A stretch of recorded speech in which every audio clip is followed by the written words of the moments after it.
Gaza में Israeli हमले से हाहाकार मचा हुआ है। हर तरफ तबाही का मंजर है।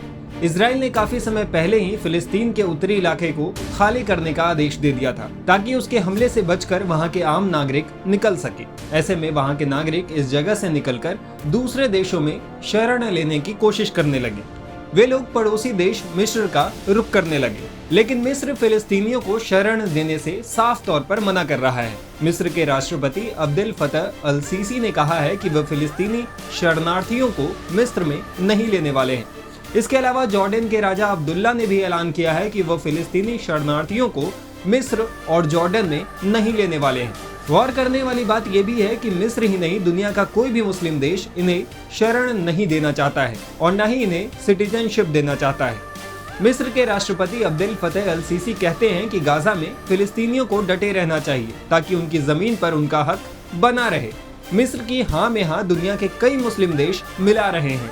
तुर्की के विदेश मंत्री हाकन फिदान कहते हैं कि वो मिस्र की बात से पूरी तरह सहमत हैं। एक तरफ तो इन देशों में फिलिस्तीन के समर्थन में बड़ी बड़ी रैलियां निकाली जा रही हैं। इजराइल के खिलाफ जमकर प्रदर्शन हो रहा है, लेकिन लगता है कि ये सब बस दिखावे के लिए है, क्योंकि जब बात मदद की आ रही है तो ये सभी देश अपना हाथ पीछे खींच ले रहे हैं। जॉर्डन के राजा अब्दुल्ला ने तो फिलिस्तीनी शरणार्थियों को मिस्र या जॉर्डन में धकेलने की कोशिश के खिलाफ चेतावनी तक दे डाली।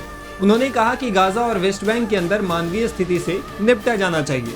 जर्मनी की यात्रा पर पहुंचे किंग अब्दुल्ला ने बर्लिन में जर्मन चांसलर ओलाफ स्कोल्ज के साथ बैठक के बाद कहा कि ये लाल रेखा है, क्योंकि मुझे लगता है कि ये कुछ सामान्य संदिग्धों द्वारा जमीनी स्तर पर वास्तविक मुद्दे पैदा करने की योजना है।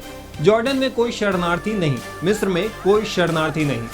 ऐसे में गाजा के शरणार्थियों के भविष्य पर संकट मंडराने लगा है। उन्हें अपने घर में इजराइल का डर सता रहा है, तो दूसरी तरफ उन्हें यहाँ से निकालने वाला कोई नजर नहीं आ रहा है।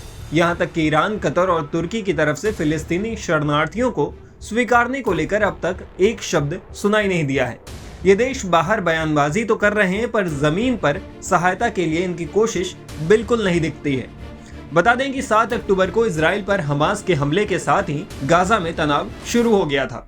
गाजा पट्टी से आए आतंकियों ने इजराइल में भारी तबाही मचाई थी। इस हमले में इजराइल के 1400 से ज्यादा लोगों की मौत हो गई। वहीं जवाबी कार्रवाई में इजराइल ने गाजा में ताबड़तोड़ हमले किए। बताया जा रहा है कि इस हमले में गाजा में 3000 से ज्यादा लोगों की मौत हो चुकी है।